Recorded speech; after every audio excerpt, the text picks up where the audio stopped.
Ju kam sjellë një recetë shumë të thjeshtë për ta përgatitur në shtëpi me produktin kryesor, mielli Ola. Në një planetar vendosim vezë të plota, vaj kikiriku, dhe vendosim sheqer kristal të bardhë dhe po ashtu sheqer kristal të kafë, duke i miksuar mirë me një tel dore derisa të lidhen të treja përbërësit dhe bën një krem homogen dhe konstant. Pastaj ne do shtojmë kosin e butë, vazhdojmë përsëri me telinë e dorës duke i miksuar që të lidhen përsëri përbërësit. Do shtojmë miellin Ola nga Atlas në përdorim të çfarëdoshëm, mielli më i mirë dhe cilësor për të përgatitur ëmbëlsira apo gjërat e tjera të kripura.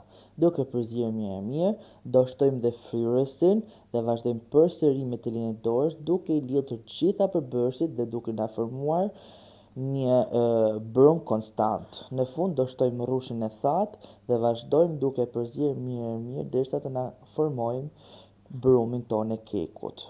Do marrim tepsinë duke lyer me spaj gjalpi ose me gjalp të thjesht, e vendosim për ta pjekur në temperaturë 180 gradë për 25 minuta. Kam shtuar përsëri rrushin e thatë dhe vendosim për ta pjekur, siç e thash, 180 në 20-25 minuta.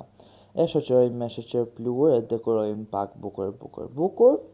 Në fund e presim, bëjmë një dekor të thjesht, edhe na bëftë mirë. Mos harroni ta bëni like, follow Klidis Kitchen, po ashtu dhe mielin Atlas.